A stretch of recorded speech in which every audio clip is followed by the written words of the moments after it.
प्रत्येक मनुष्य के पास ये दो रानियां होती हैं, एक बुद्धि और एक कुबुद्धि। जो सही मार्ग पर चले वो बुद्धि है, और जो मार्ग विशेष बना करके चले कि हमारे द्वारा यह चीज है, यह हम विशेष है, वो महाराज कुबुद्धि है। बड़ी रानी है महाराज, वह बुद्धि है, परम भक्त है, वैष्णव है। और छोटी रानी महाराज सौंदर्य परिपूर्ण है, पर बुद्धि से परे है। आज अपनी छोटी रानी के पास बैठे थे और इतने में बड़ी रानी के पुत्र आ जाते हैं। नन्ही सी अवस्था में आकर के पिता की गोदी में बैठ जाते हैं, और जैसे पिता की गोदी में बैठे तो महाराज छोटी रानी ने हाथ पकड़ा और उतार दिया। कहा, अरे आप यहाँ क्यों बैठ रहे हैं? यहाँ बैठने का आपका अधिकार नहीं है। अब तो वो छोटा सा बालक सोच में पड़ गया, महाराज क्यों मना कर दिया? ये तो हमारे पिताजी है, और पिताजी की गोद तो पुत्र के लिए सदा ही जब चाहे तब पिता की आसन पर बैठ सकता है, पिता की गोदी में बैठ सकता है। फिर आज माता मना क्यों कर रही हैं आप? तो छोटी रानी ने कहा, पुत्र आप बैठ सकते हैं, और यह अधिकार प्रत्येक पुत्र को भी है, परंतु आपको नहीं है। कहा, अगर आपको पिता की गोदी में बैठना है तो पहले जाकर के भगवान का तप करो, और जब भगवान मिल जाए तो भगवान से कहना कि हम छोटी माता के गर्भ से हमारा जन्म हो। अपने गर्भ को विशेष बता दिया। मिल जाए तो भगवान से कहना हमारा जन्म छोटी माता के गर्भ से हो, उसके बाद तो पिता की गोदी में बैठना, पिता की सिंहासन पर बैठना। तुम्हारा अपराध यही है कि तुमने हमारी कोख से जन्म नहीं लिया है। अब यहाँ पर सुनती और सुरुचि का भाव स्पष्ट हो जाता है कि अपने गर्भ को ही विशेष बताती है। अपराध यह है कि आपने बड़ी रानी के गर्भ से जन्म लिया है। पहले भजन करो, भगवान को प्राप्त करो, उसके बाद वरदान मांगो, तब आकर पिता की गोद में बैठना। महाराज अपनी माता के पास दौड़ता हुआ गया। माता सुनीति ने देखा कि बालक उदास है, तो पूछा, पुत्र आप उदास क्यों हैं? तो कहा, माता हमारे कुछ प्रश्नों का आप उत्तर दीजिए। माता ने कहा, पूछिए। तो कहा कि हमारे पिता कौन हैं? तो माता ने कहा, महाराज ही आपके पिता हैं।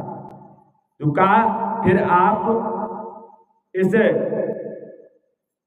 बगीचे में एक कुटिया में निवास करते हैं और महाराज महल में निवास करते हैं।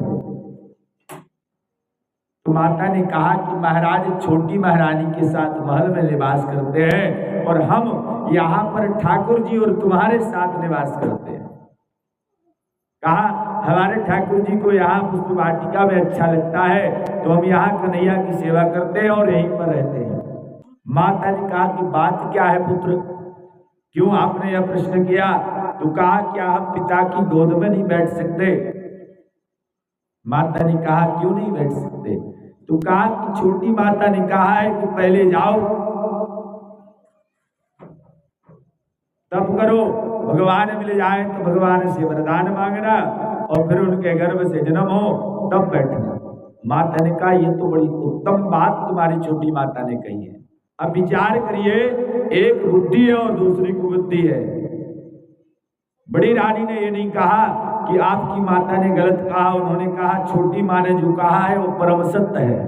बात यही है कि आपने हमारी कोख से जन्म लिया, परंतु पुत्र जो तुम्हारी छोटी माता ने तुमसे कहा है तुम वैसा ही करना, उसी में तुम्हारा कल्याण है। हमारा जो नन्हा सा बालक, कहा भगवान कहाँ मिलेंगे? माँ, अगर मैं भगवान को प्राप्त करना भी चाहूं तो भगवान मिलेगा कहां पर? भगवान सब जगह व्याप्त है, ऐसी कोई जगह नहीं है जहां परमात्मा ना हो, हर जगह विद्यमान है। माता ने कहा घर में भी है। कहा कि ये सब तपस्या करने कहाँ जाते हैं ऋषि मुनि? कहा जंगल में। तो कहा जंगल में भगवान मिलेंगे? तो माता ने कहा निश्चित मिलेंगे। 5 वर्ष की आयु में हमारा तप करने का निश्चय किया और घर से वन की यात्रा प्रारंभ कर देता है। अब जैसे ही वन में जाते हैं तो महाराज देखते देखते वन में प्रवेश करते जाते हैं। रास्ते में नारद जी ने आकाश मंडल से जा रहे थे, देखा तो महाराज मन में विचार किया यह छोटा सा बालक कौन है। तो आकर के नारद जी ने दर्शन दिया, संपूर्ण परिचय लिया और महाराज पूरा वृत्तांत सुना कि वन में क्यों आए हैं। जी ने कहा कि आपको वन में नहीं आना चाहिए, जानवर है वो आपका वध कर देंगे, आप पर सिंह रहते हैं, आपको इसी तरह खा जाएंगे।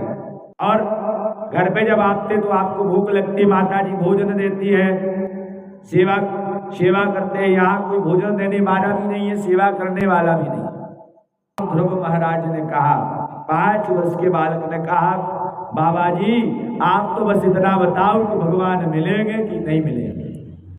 नारद जी ने कहा भगवान तो मिलेंगे, पर ये किसने कह दिया कि यहाँ मिलेंगे? 5 वर्ष के ध्रुव महाराज कहते हैं कि हमारी माता ने कहा है कि हरि व्यापक सर्वत्र समान, हर जगह भगवान विद्यमान है। माता के वचन कभी मिथ्या नहीं हो सकते।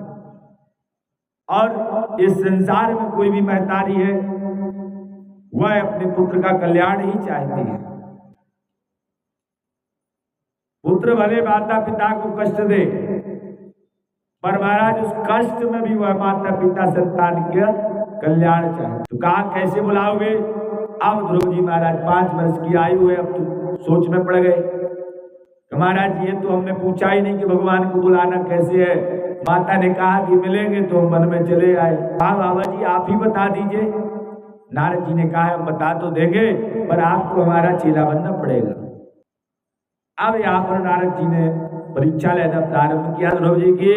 ध्रुव जी ने कहा कि हम चेला बनने के लिए भी तैयार हैं, और महाराज आप जैसा कहेंगे हम करेंगे, पर परमात्मा कैसे मिलेगा वह बता दीजिए।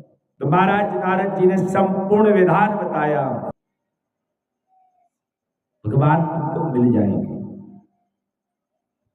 कहा कौन सा मंत्र जपना है?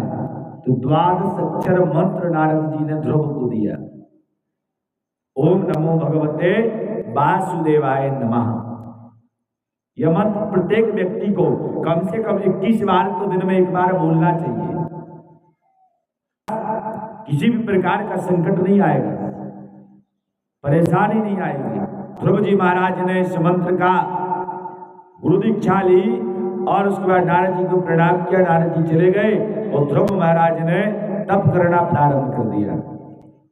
पहले जितासन, आसन को जीता, फिर प्राणायाम किया, फिर महाराज श्वास पर विजय प्राप्त की। और निराहारो हिताहारो, फिर आहार को भी छोड़ दिया, फिर फल फूल खाए, फल फूल भी छोड़ दिए। महाराज पत्तों को ग्रहण किया, पत्ते भी छोड़ दिए। उसके बाद अपनी श्वास का ही आहार करते हैं। और कुछ दिन बाद तो ध्रुव महाराज ने अपनी श्वास को ले जाकर ब्रह्मरंध्र में रोक दिया। अब जैसे ही श्वास ब्रह्मरंध्र में रुकी तो महाराज समस्त वायुमंडल रुक गया। अब देवता दौड़े दौड़े आए ब्रह्मा जी के पास, बोले ब्रह्मा जी अब तो हम सांस भी नहीं ले पा रहे हैं और यह पूरा वायुमंडल रुक गया है। ब्रह्मा जी ने कहा कि वही स्थिति तो हमारी है। नारायण के पास चला जाए तो भगवान के पास आए तो भगवान ने कहा घबराइए नहीं, आप लोग अपने अपने धाम को जाइए, हमारा परम भक्त ध्रुव है अपनी श्वास को ब्रह्मानंद में रोक दिया है, जिससे वायुमंडल रुक गया। सभी देवताओं ने कहा प्रभु जल्दी जाइए, अन्यथा यह सृष्टि समाप्त हो जाएगी। क्योंकि महाराज अगर यह वायुमंडल नहीं चलेगा, श्वास नहीं चलेगी, तो वह जीव का जीवन कैसे चलेगा? आहार के बिना कुछ दिन आदमी जीवित रह सकता है, जल के बिना कुछ देर तक रह सकता है, पर श्वास के बिना नहीं रह सकता। और जाकर ध्रुव के सम्मुख खड़े हो जाते हैं। पर ध्रुव महाराज तो आंख बंद करके ध्यान में मग्न है। भगवान को बहुत देर हो गई पर ध्रुव महाराज ने आंख भी नहीं खोली। परमात्मा ने देखा कि अगर ध्रुव के हृदय में जो हमारी छवि विद्यमान है, जो हमारी मूर्ति ध्रुव ने अपने हृदय में बैठा रखी है, अगर जब तक वह मूर्ति, वह छवि ध्रुव के हृदय में रहेगी तब तक ध्रुव नेत्र नहीं खोलेंगे। तो भगवान ने अपनी वह छवि ध्रुव के हृदय से जैसे ही अदृश्य की, ध्रुव महाराज ने तुरंत नेत्र खोल दिए और सामने देखते हैं कि जो परमात्मा हमारे हृदय में था, जो छवि हमारे हृदय में थी, वही कन्हैया, वही बांके बिहारी दीनानाथ भगवान हमारे सामने खड़े हैं। पर 5 साल की आयु, हमारा ध्रुव ने मन में विचार किया कि भगवान का बड़े बड़े यज्ञ अनुष्ठान होते हैं, बड़े बड़े मंत्रों से पूजा होती है, पर हमारी आयु तो 5 वर्ष की है, हमको कोई मंत्र भी नहीं आता है, हम भगवान की पूजा कैसे करें, ध्यान कैसे करें। कहा हम किस प्रकार से भगवान की स्तुति करें। भगवान भी मन में विचार कर रहे हैं कि ध्रुव कुछ मांग ले, कुछ बोले।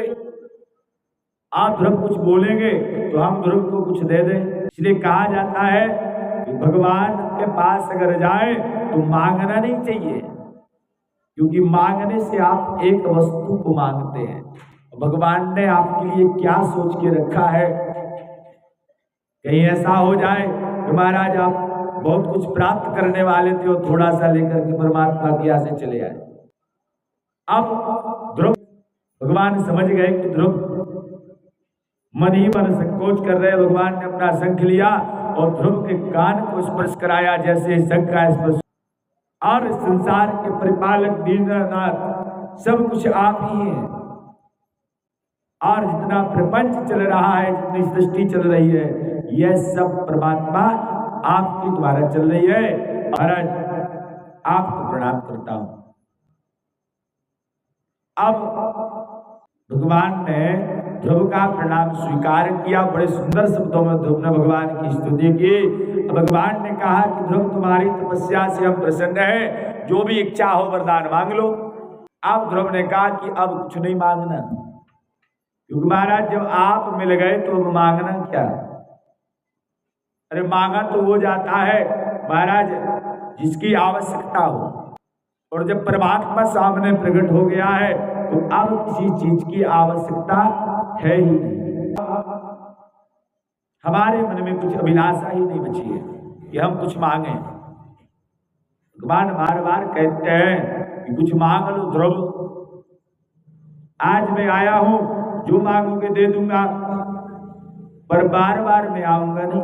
कहा भी जाता है, शास्त्र कहता है प्रत्येक व्यक्ति को भगवान 3 अवसर देते हैं। एक अवसर बचपन में मिलता है, दूसरा युवावस्था में, और तीसरा वृद्धावस्था में। भगवान ने कहा कुछ तो मांगो। ध्रुव ने कहा अब कुछ नहीं, लालसा है प्रभु, बस आपका दर्शन हो गया है, यही हमारी लिए बहुत बड़ी कृपा है। क्योंकि वन में तो इसी उद्देश्य से आए थे कि महाराज तप करेंगे, भगवान आएंगे, फिर भगवान से मांग लेंगे और फिर हम सिंहासन पर पिता की गोदी में बैठेंगे। ना मांगो, अगर तुमने कर्म किया है तो उसको हम दे करके ही जाएंगे। और परमात्मा प्रत्येक व्यक्ति को उसके कर्म का फल निश्चित देता है। आज लाभ है, कल हानि है, परसों हानि है, फिर लाभ होगा, पर कर्म से विचलित नहीं होना चाहिए। कर्म प्रधान विश्व रचिराखा, वो जो जस करहि सो तस बल चाखा। भगवान ने कहा बिना दिए नहीं जाएंगे। ध्रुव ने राज सिंहासन के लोभ में जप किया है, भजन किया है, और आज जो राज सिंहासन ध्रुव मांगने के लिए आया था, आज वह राज सिंहासन नहीं देंगे। क्योंकि ये राज सिंहासन महाराज कुछ समय बाद तो चली जाएगी। राजाओं को राज सिंहासन मिलती है, 1 जन्म के लिए मिलती है, और नेताओं को जो सिंहासन मिलती है 5 साल के लिए मिलती है, फिर चुनाव होगा, फिर चला जाएगा। पर मैं ध्रुव को ऐसा सिंहासन नहीं दूंगा। भगवान ने ध्रुव को अटल पदवी प्रदान कर दी। आज जो न कभी अस्त हो महाराज ऐसा पद प्रदान कर दिया। आज भी जब शादी विवाह होता है, पूरे शादी संपन्न होने के बाद ब्राह्मण देवता कहते हैं ध्रुव तारा को देख लीजिए, वही हमारी शादी का विवाह का साक्षी होते हैं। तक गंग जमुन जलधारा अटल रहे अहिवास तुम्हारा। ऐसी अटल पदवी भगवान ने ध्रुव को प्रदान कर दी। और भगवान दर्शन देकर के वैकुंठ को चले जाते हैं। जब महाराज को पता चला कि हमारे पुत्र को भगवान का साक्षात्कार हो गया, दर्शन हो गया और लौट रहे हैं, तो महाराज नगर को सजवा दिया गया। स्वागत हुआ उस 5 वर्ष के बालक का। महाराज जो पिता की गोदी के लिए तरसते थे, सहजता में बिना विद्रोह के, जब भगवान की कृपा होती है तो अटल पद भी मिला, और जब लौट करके घर आए तो महाराज पिता ने सहजता से सिंहासन भी दे दिया कि अब इस सिंहासन के योग्य आप ही हैं, और हम अपनी रानी के साथ वन में जाते हैं तप करने के लिए।